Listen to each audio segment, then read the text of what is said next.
Queridos, a paz do Senhor Jesus, amém? A paz do Senhor Jesus, amém? Por gentileza, abra vossas Bíblias no livro de Eclesiastes, capítulo 12. Livro de Eclesiastes, capítulo 12 e versículo 13. Enquanto vocês procuram, eu quero agradecer a Deus que nos dá esta oportunidade para louvar e bendizer o nome santo do Senhor, que com a tua piedade e misericórdia nos colocou aqui para bendizer a Ele. Quero agradecer a recepção, o convite a mim feito ainda pela pessoa do pastor Gessé, e quero orar a Deus que essa nova diretoria que assume continue fazendo, exercendo este lindo trabalho e que obras venham a ser alcançadas através dessas obras missionárias, amém? Aos irmãos eu peço que orem em favor da minha vida, da minha família. Como eu disse outrora, em setembro estamos grávidos. Camila está com 14 semanas, 13 semanas de gestação, e já sabemos que vai ser um varão. O Joaquim vem aí para a honra e glória do Senhor, mas a Camila, ela necessita de uma oração especial pela saúde dela, para que o Senhor Jesus venha acrescentar e dar saúde e não venha ter nenhuma complicação, amém? Livro de Eclesiastes, capítulo 12, versículo 13, todos acharam? Posso ouvir um amém? Está escrito assim: de tudo o que se tem ouvido, o fim é: teme a Deus e guarda os seus mandamentos, porque este é o dever de todo homem. Vamos repetir todos juntos no 3, 1, 2 e 3. De tudo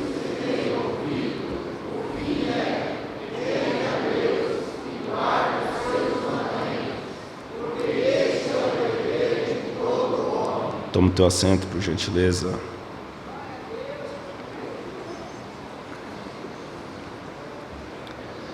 Queridos, é quase que uma concordância literal por todos os teólogos que o escritor deste livro é nada mais e nada menos do que o rei Salomão. E algumas coisas nos faz acreditar nisso, porque dentro do livro de Eclesiastes, a partir do capítulo 1, ele descreve que quem escreveu este livro, ou o pregador deste livro, é alguém que era filho de Davi, rei sobre Israel. E ele também descreve que este teve muitas possessões e riquezas. Quando a gente para meditar e entender quem foi esse Salomão, nós vamos ver que este é aquele que, quando Davi já velho, prestes a morrer, a Bíblia descreve que no seu leito de morte, ele chama o seu filho a Salomão, este a qual Deus disse a Davi através de Natã, que este seria um rei pacífico, esse teria o dever, iria levantar o templo que Davi desejava. Mas Davi ele expressa a Salomão algumas palavras, ele diz para que Salomão viesse ter ânimo, mas ele também disse que para Salomão viesse ser homem. E essa questão, quando ele fala de Salomão ser homem, me chama a atenção, porque ele está deixando claro a alguém que está assumindo um trono, que está tendo um poder de governar uma nação, a qual Deus tem sobre ela promessas, que embora ele estivesse no governo, ele era homem. E na condição de homem, ele estava sujeito a errar, estava sujeito a falhar, mas na condição de homem ele tinha o dever também de pedir perdão. O pai dele que fala isso com ele foi alguém que venceu guerras e venceu batalhas. Mas a guerra que ele perdeu não foi no campo de batalha com espada e nem com lança. A guerra que ele perdeu foi dentro da tua casa, quando ele cai em um ato de adultério com Betseba. Mas Davi, sabendo que era homem e não tentou negociar com Deus, ele escreveu talvez um dos salmos que nos chama a atenção, que é o Salmo de número 51. E uma das expressões ali colocada fora essa: Senhor, não me lances fora da tua presença, e nem retires de mim o teu Espírito Santo.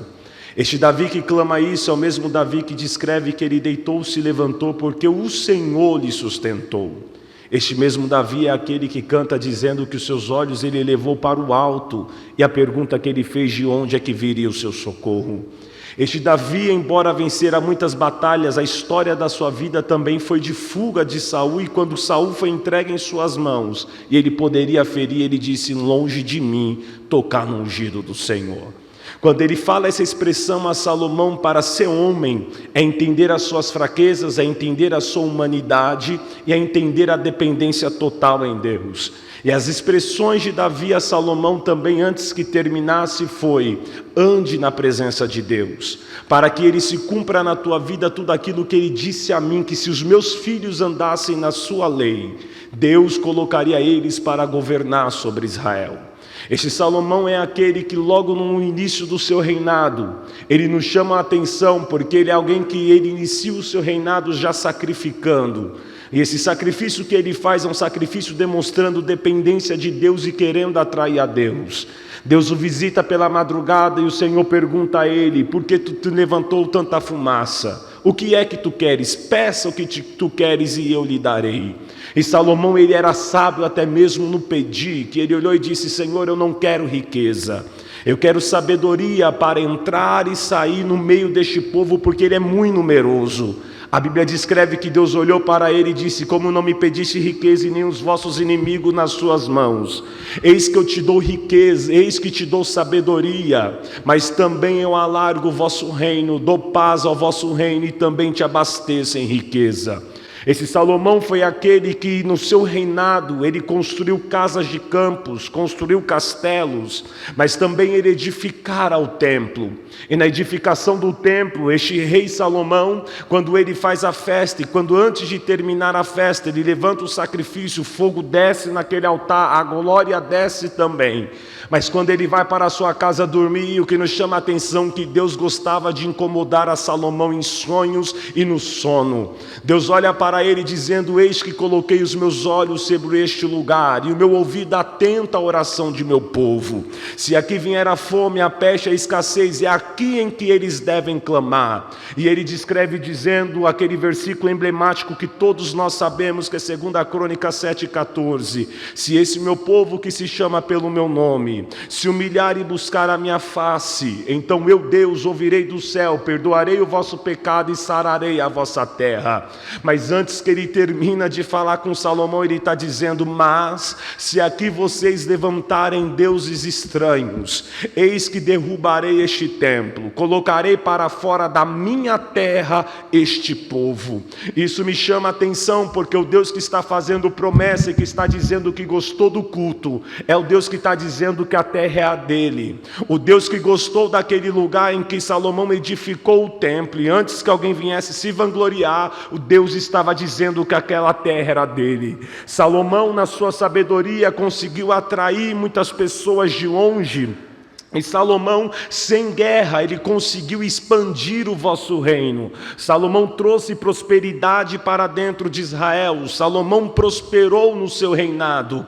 Mas algumas coisas me chamam a atenção na vida de Salomão, porque embora ele é alguém que inicia o seu chamado, e se nós fôssemos chamar de ministério, inicia o seu ministério em oração, ele termina o vosso ministério, a tua chamada, em um declínio total espiritual. Porque nós vamos ver, e a Bíblia descreve, o que o escritor de Reis, o historiador descreve dizendo que Salomão se apaixonou por muitas mulheres, e além da filha de Faraó, ele se apaixonou por algumas concubinas e muitas princesas, ao ponto de passar de 1000 mulheres da qual ele tinha se apaixonado.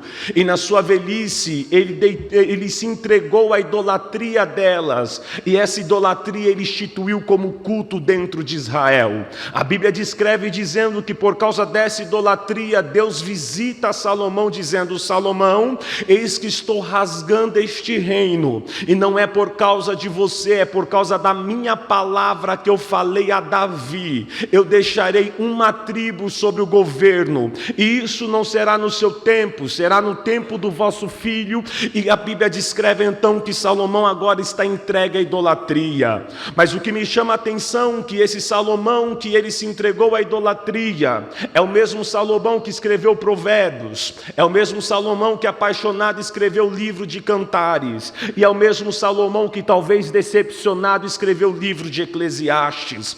Porque este Salomão, aquele que escreveu provérbios lindos e belos, é o mesmo Salomão que olha para o livro de Eclesiastes, e alguém que ensina a trabalhar em provérbios, é alguém que está olhando e está dizendo: vaidade, vaidade, tudo é vaidade.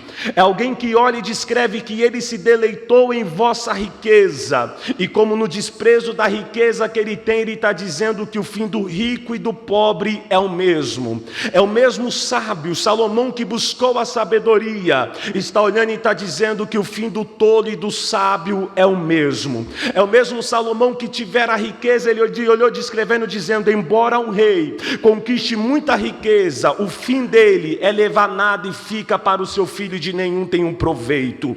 O mesmo Salomão que procurou guardar muitos tesouros, é o Salomão que está olhando e dizendo: do jeito que o homem veio, do mesmo jeito este homem vai, a sua riqueza fica.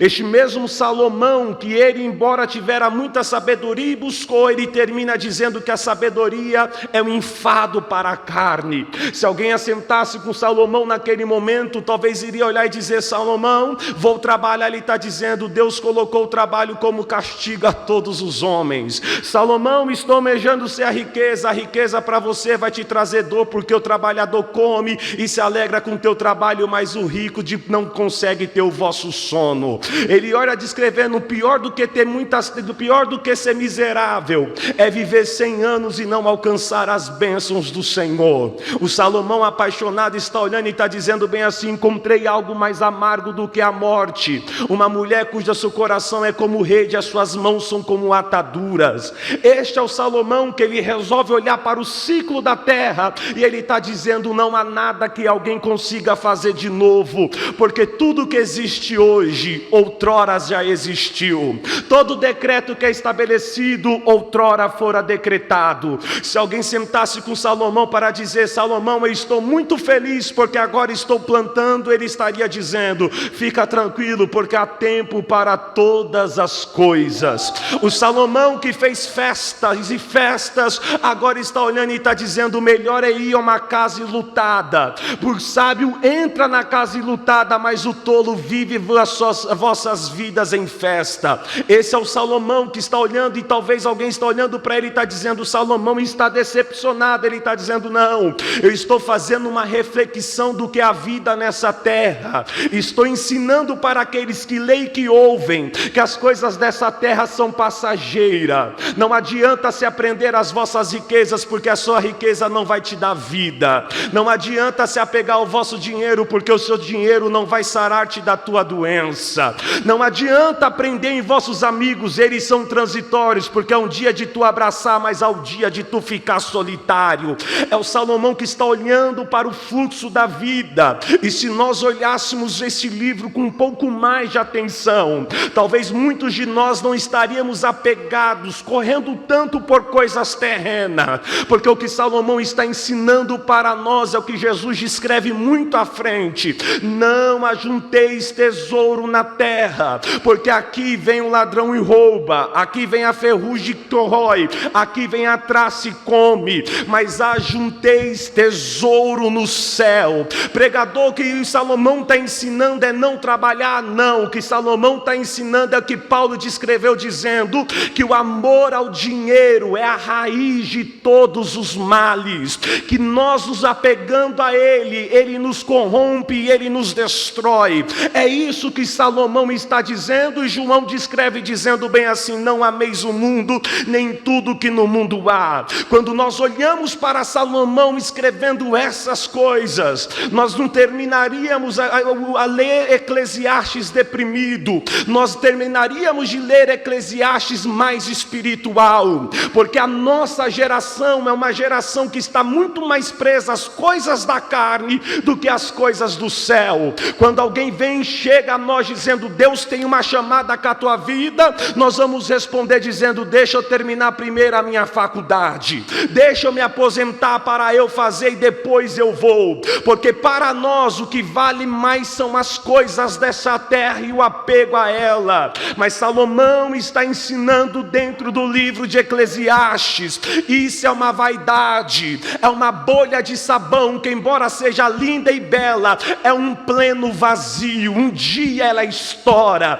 Quando Salomão descreve tudo isso, antes de terminar, ele adentra no final do capítulo 11, e o final do capítulo 11 dá uma atenção a nós, dizendo que como se fosse uma liberalidade para fazermos tudo o que quiser. Ele olha para a juventude e está dizendo: jovens, homens anda segundo as vistas dos vossos olhos e o desejo do teu coração. Quando eu vejo esse versículo, eu estou olhando para isso e estou dizendo: Salomão devia estar um pouco enlouquecido com isso, porque andar segundo a vista dos olhos, aonde nós olhamos e só há porfia, está contradizendo aquilo que nós temos na carta aos Hebreus, dizendo que a fé é o firme fundamento das coisas que não se vê e prova daquilo que se espera. Mas ele não está fazendo uma contradição com isso, porque ele está dizendo a uma classe de jovens que os seus olhos não estão no mundo, mas os seus olhos estão na lei do Senhor. Mas ele continua descrevendo: mas saiba que sobre tudo isso virá o juízo de Deus. O que Salomão está olhando e dizendo é que Deus não tomará o inocente por culpado e o culpado por inocente. Mas quando adentra no capítulo 12, ele adentra e é lindo que ele está dizendo: lembra do teu Criador no dia da tua mocidade, para quando vier os maus dias. Ele está olhando e dizendo: ninguém está livre de passar pelos dias maus. O que nós devemos estar é preparado para passar por eles. Lembra do que Paulo escreveu à igreja de Éfeso: fortificai-vos no Senhor e na força do seu poder, revesti-vos pois de toda a armadura de Deus, para que possais estar preparado no dia mau e contra as astúcias ciladas de Satanás. Ele está falando de revestimento, e quando falamos de revestimento, estamos falando de alguém que está vestido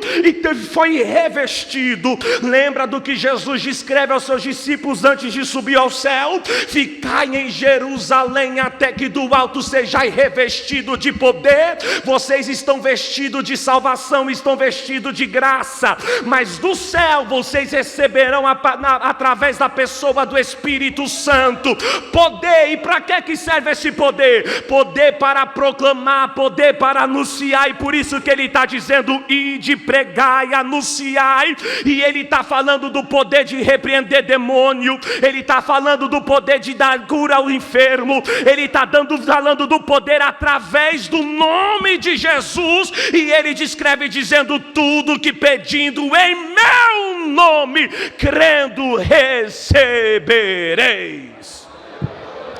Este é o Salomão. E quando ele escreve isso, dizendo para nós lembrarmos do dia do Criador, lembrarmos do nosso Criador no dia da mocidade, ele descreve que os maus dias são os dias da escuridão. Jó chama esses dias que é o dia em que chama o servo e ele não vem. É o dia em que pede um abraço à esposa e ela não dá. É o dia em que os amigos lhe desamparam e o que chega mais perto lhe acusa. O que chega próximo lhe ofende. Salomão chama de o dia da escuridão.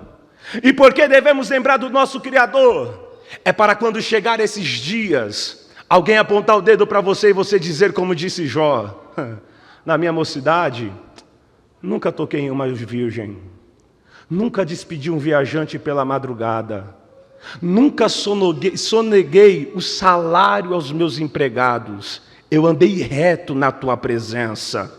Na mocidade é ser como foi Ezequias: lembra-te, Senhor, que na minha mocidade andei com meu coração reto na tua presença. É isso que ele está nos ensinando. Mas o que me chama a atenção foi o versículo que nós lemos, que antes de ele terminar, ele está olhando e dizendo: de tudo que tem se ouvido, o fim é: temei ao Senhor. Um Salomão que inicia dizendo e falando que o trabalho, que riqueza, que sabedoria, tudo é vaidade. Ele parece que ele termina e está falando assim: um resumo de tudo isso é: temei ao Senhor. Por que, pregador? Porque quando nós tememos ao Senhor, nós não queremos ficar longe deles. Muitos de nós somos excelentes trabalhadores da obra de Deus. Muitos de nós exercemos muito bem o que nós chamamos o nosso ministério. Pregamos todas as vezes que estamos convidados. Assumimos a liderança e exercemos elas com afinco. Temos amor ao nosso trabalho, mas perdeu-se o temor. E pode alguém trabalhar para Deus sem temer a Ele? Sim. Jesus descreve dizendo que no dia do juízo chegarão muitos olhando para Ele dizendo: Senhor, em Teu nome eu preguei, em Teu nome eu profetizei, em Teu nome eu repreendi demônios. E a resposta de Jesus para eles vai ser: apartai-vos de mim, que eu não vos conheço. Jesus olhou para a igreja de Éfeso e disse a ela sobre o seu trabalho: tu trabalhou muito bem, tu tem trabalhado incansavelmente, tu tens sido apologética, tu rejeitastes os falsos apóstolos. Tu, Éfeso, tu mesmo trabalha como poucos, mas tem algo contra ti: tu deixara o primeiro amor. Porque tu se apegou ao seu trabalho, e a rotina do trabalho fez que você não percebesse que tu se afastara de mim. Peterson, tu prega todo final de semana, tu prega todo dia, mas tu não separa mais momentos para ter intimidade comigo. Tu não tem cuidado de ti mesmo, tu cuida de toda uma nação, mas não cuidou da tua vida e da tua salvação. O teu trabalho, as suas ocupações tomou a intimidade. Você se dedicou ao trabalho, mas não se dedicou ao dono do trabalho. E você, por causa disso, perdeu o temor no Senhor, e foi isso que aconteceu com Salomão. Iniciou o seu ministério em oração, mas terminou seu ministério em idolatria, porque a tua mente se ocupou ao trabalho e a satisfazer as milhares de mulheres que ele tinha. É quando nós, muitas das vezes, não vivemos mais na expectativa de agradar a Deus, vivemos na expectativa de agradar aos homens, receber aplausos dos homens, chegar ao nosso trabalho e apresentar aos homens quantas almas ganhamos, olha quantas vidas eu ganhei, apresentar aos homens o nosso labor, o nosso trabalho, eu fui, eu voltei, eu fiz, e Deus está olhando e dizendo: não é só trabalho, é vida comigo, porque se tu trabalha e não teme a Deus, logo você pode desvirtuar a função do seu trabalho. A ação ela é boa, mas a intenção ela é má, e quando a intenção se torna má, tu pode ser semelhante a Caim, que coloca oferta sobre o altar e Deus a rejeita.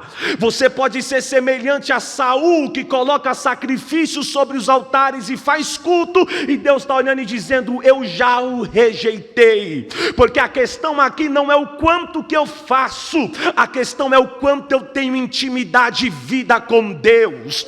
E vida com Deus não está ligada ao trabalho que eu exerço e faço com Ele, e a piedade que eu tenho dentro da liturgia da igreja. Vida com Deus excede a tudo isso, porque é andar nos mandamentos dEle, segundo a vontade dEle. E isso para nós é muito difícil, porque nós conseguimos caminhar pelo caminho da hipocrisia, mas não conseguimos andar diante de Deus num caminho da sinceridade.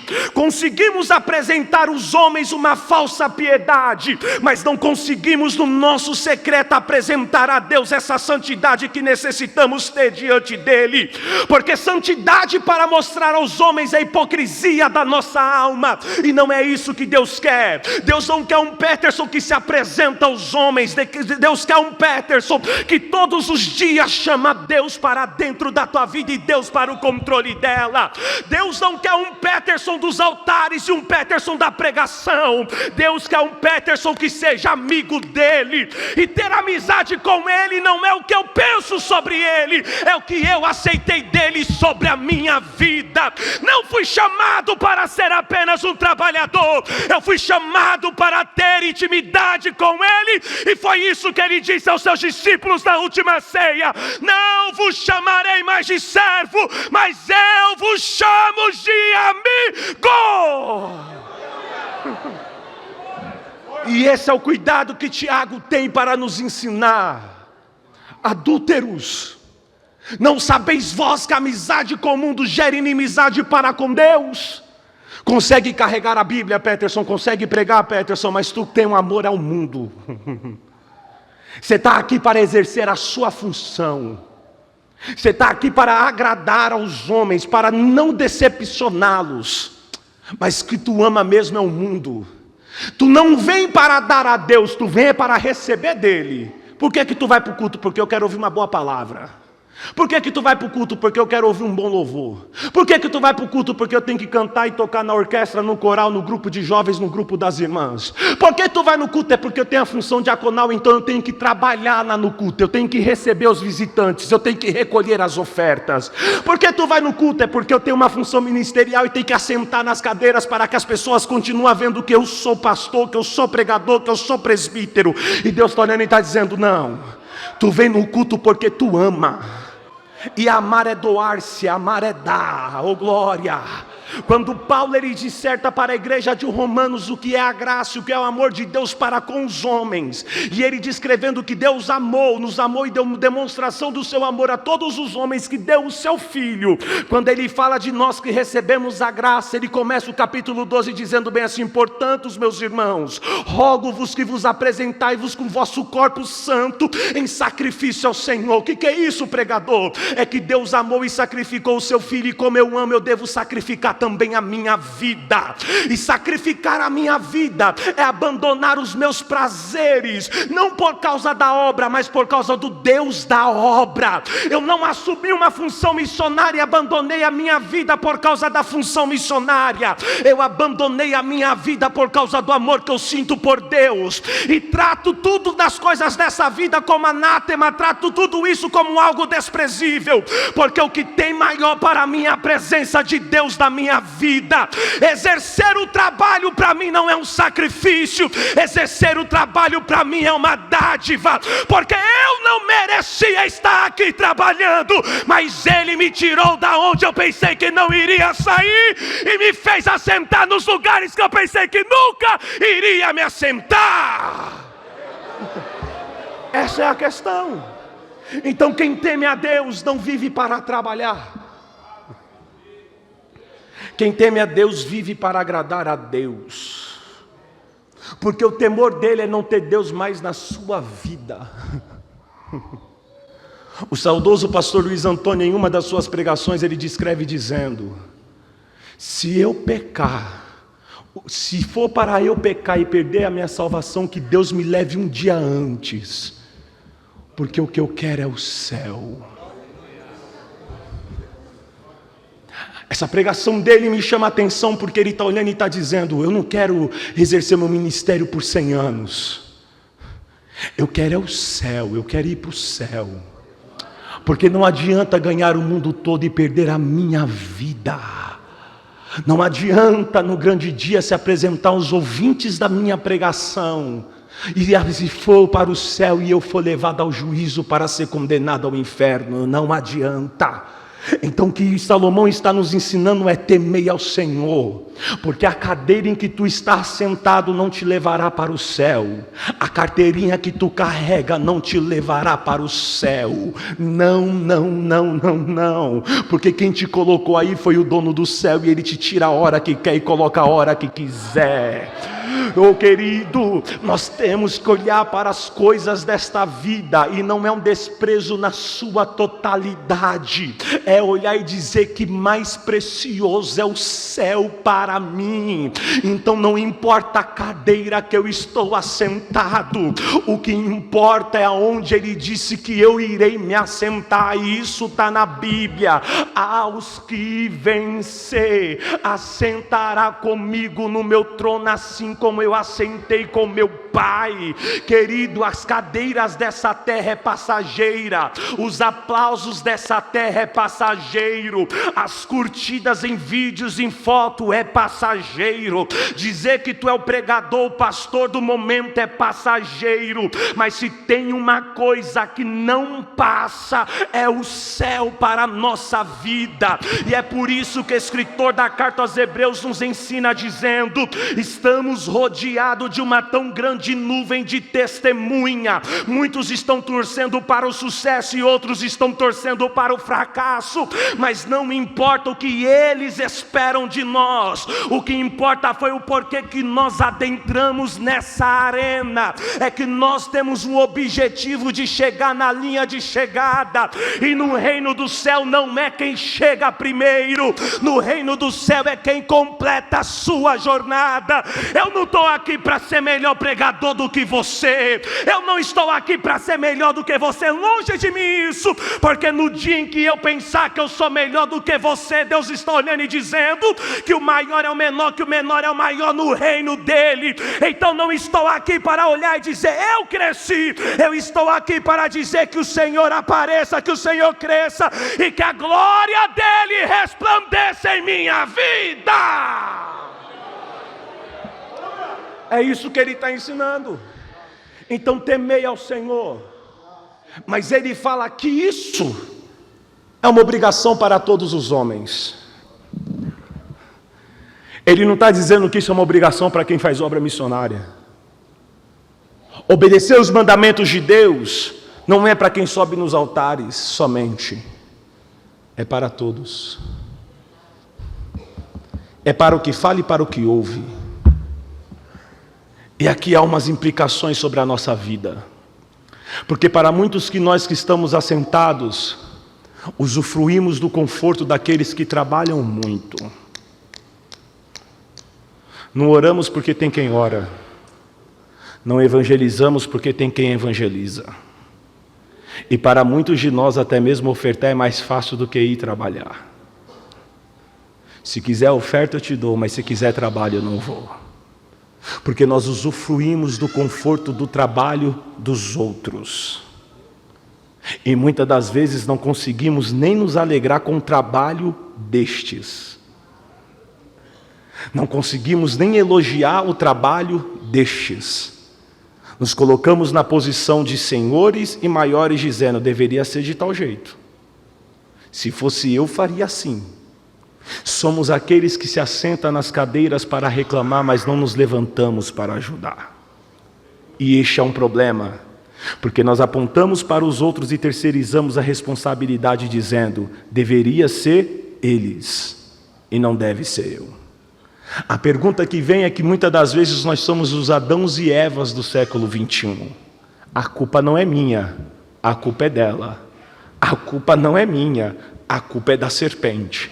Sempre há um culpado e nós nunca assumimos a nossa responsabilidade.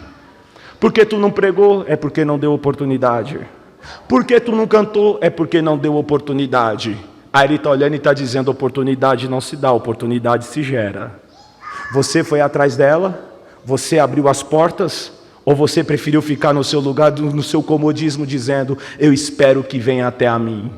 Porque para muitos de nós é mais fácil terceirizar. Não, antigamente eu chorava todo culto, antigamente eu falava em línguas todo culto, porque as pregações era diferente, os louvores era diferente. Eu me esfriei porque o culto se esfriou e acompanhei o ritmo do culto. Eu não quis ser diferente, porque a obrigação é de quem está lá, a obrigação não é de quem está aqui. Aí Deus está olhando e está dizendo, mas o culto que tu veio oferecer foi o teu, a oferta foi a tua. O sacrifício foi o seu.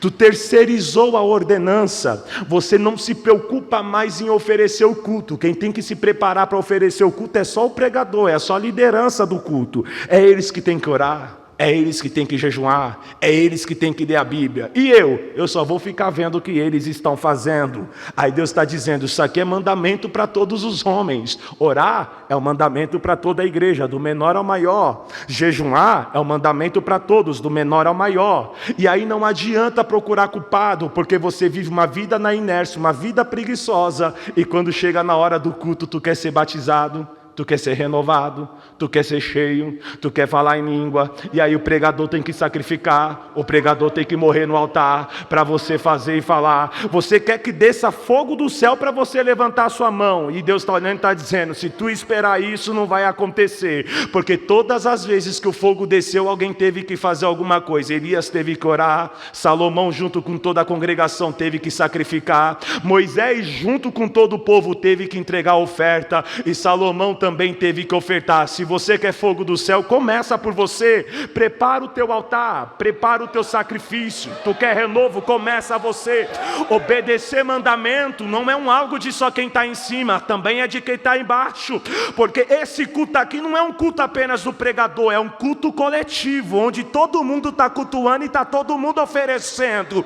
A consequência de tu ser renovado, de ser batizado, de ter profecia, é a consequência daquilo que estamos dando dando a Deus. É só você olhar e ver o que Deus fez com Salomão. Como tu me deu aquilo que eu não lhe pedi, eu vou te dar tudo aquilo que também tu não me pediu. É essa a consequência, é a questão voluntária da nossa vida. É eu olhando e dizendo, não importa quem pregue, nem qual é o tipo da palavra, o que importa é que aqui está o altar e aqui também está o sacrifício que é a minha vida. Então eu estou sacrificando aqui como os puritanos, eu estou entregando a minha vida diante do altar, porque esse mesmo Salomão está dizendo, ontem passou, amanhã também, o que tem é hoje. O único culto que eu posso oferecer para Deus é o culto de hoje e o culto de agora. Então não tem como eu oferecer o culto de ontem dizendo, ontem eu dei glória, ontem eu dei aleluia. Deus está dizendo, aquele passou, é hoje que tu tem que fazer, não deixa para amanhã.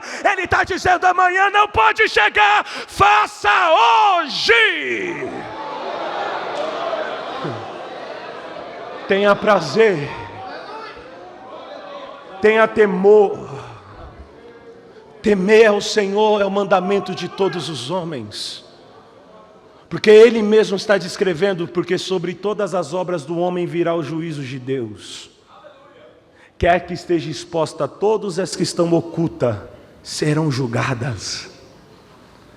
E é isso que nos dói, porque muitas das vezes nós nos escondemos atrás dessa liturgia, atrás de um culto como esse. E se esconder atrás de um culto como esse é muito fácil das vezes, porque um culto como esse, ele é propício para dar glória a Deus e aleluia. É propício na hora dos louvores chorar. O ambiente é propício para isso. Mas aí Deus está dizendo, mas eu vou julgar as que estão evidentes e as que estão ocultas, a que ninguém vê. E esse é o cuidado da nossa vida, porque é o que Salomão está dizendo, não é só isso que Deus vai cobrar, é o teu secreto também. E é uma pergunta de um sábio cristão dizendo, quem é você quando ninguém te vê? Quem é o pregador quando não está em cima do altar? Quem é o missionário quando não está no campo missionário? Quem é o líder quando está longe dos seus liderados? E quem é os liderados quando estão longe dos seus líderes? E quem é o crente quando não tem a igreja? E aí é isso que ele está dizendo, que virá o julgamento do Senhor. Mas Deus nos trouxe aqui para quebrantar o nosso coração, querido. Aleluias. Deus nos trouxe aqui para dizer o que Joel disse à sua geração: rasgai os vossos corações e não as vossas vestes. Arabaganda Hassori Midagai. Porque rasgar as vestes pode ser uma demonstração de liturgia, mas quando ele fala do coração, ele está dizendo é rasgar a alma, é o seu sentimento diante dele. E sabe que Joel fala sobre tudo isso, que após rasgar os corações, ele está dizendo que vai botar as pragas para fora, vai restituir o tempo perdido e vai derramar do teu espírito sobre toda a carne. Oh glória, oh glória, oh glória, oh glória, oh glória, aleluia, aleluia, aleluia, aleluia, aleluia, aleluia. Que seja o nosso coração desvendado nessa noite, que seja a nossa alma um livro aberto diante do trono de Deus nessa noite, e haverá renovo de Deus para aquele que se abre diante dele. Que haja arrependimento em nossos corações nessa noite, e haverá o tempo de refrigério para a nossa alma. Deus nos trouxe aqui, querido, para dizer é tempo de quebrantamento. Convertei-vos e arrependei-vos, porque chegará o tempo de refrigério para a nossa alma. É momento de nós olharmos e dizer, não é a carteirinha, não é a roupa que eu visto, e não é o lugar aonde que eu estou, é Deus em minha vida. E se tu deixou Deus em algum lugar, Ele está dizendo, lembra-te, pois, de onde tu caíste. Arrependa-te enquanto é tempo. Não é momento de mostrar aos homens como estamos. É o momento de nós restituirmos a nossa amizade para com Deus. É o momento de fazer como Davi disse: Senhor, bem sei que tu não se compraz em holocausto, porque se tu quisera, eu colocaria 1000 bois sobre o altar, mas eu sei que o perfeito sacrifício ao Senhor é um coração quebrantado e contrito, e um coração quebrantado e contrito tu, ó Senhor, jamais desprezará. Eu não venho aqui cantar porque eles cantam, dar glória porque eles dão glória. Eu vim aqui foi para rasgar o meu coração diante de ti e dizer: eu não quero ficar fora da tua casa e não quero perder a tua presença. Fica em pé, por gentileza.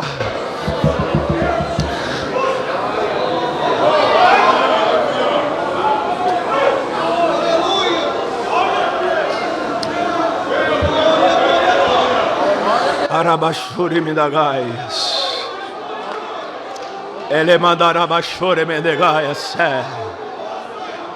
Arabanjori Mindagai. Feche os seus olhos.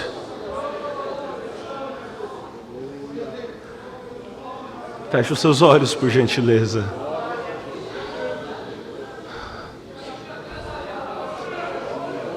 Talvez para você não era uma mensagem que tu esperava para uma cerimônia de missionários. Mas missionários, o campo exige trabalho, exige tempo, mas Deus exige intimidade. Ele exige relacionamento. Eu não estou dizendo que tu não tem vida com Deus. Eu estou dizendo para tu não perder o foco da tua vida. O trabalho é uma consequência daquilo que tu é com Deus. Tu não depende de Deus para Ele prover no campo de trabalho. Tu depende de Deus é para viver. Sem Deus tu não é nada. Igreja, dar ao campo missionário, mas não entregar a Deus, não vai ter valia. Porque os missionários podem usufruir e exercer o vosso trabalho através da tua oferta, mas no grande dia, tu não ouviu o toque da última trombeta e não subiu ao céu. O que Deus está dizendo para vocês nessa noite é: tu chegou aqui porque houve trabalhadores, mas não invalide o trabalho que fora feito para tu ser salvo. Não pisa no sangue que foi derramado na cruz. Não abandone o Jesus da cruz. Se apegue a Ele. Arabashuri Bidagai. Não se ausente e não deixa que o Espírito Santo se afaste da tua vida. Não estigais nem fustigais o Espírito Santo, mas abraçai-o, dizendo: tu és mais importante do que o ar que eu respiro. Tu é mais importante do que a água que me hidrata e o pão que me alimenta. Feche os seus olhos, por gentileza. Deus, tu falou conosco nessa noite. E tenho plena convicção que teve ouvido sensível à sua voz. Tenho plena certeza que o teu Espírito Santo quebrantou corações nessa noite. E isso não é por causa da resposta que a igreja deu ou deixou de dar. Isso porque a tua palavra faz aquilo que lhe apraz. E ela não volta ou voltará para ti vazia, mas antes fará aquilo que lhe apraz. Eu peço a ti, ó Deus, como resultado daquilo que tu falou conosco,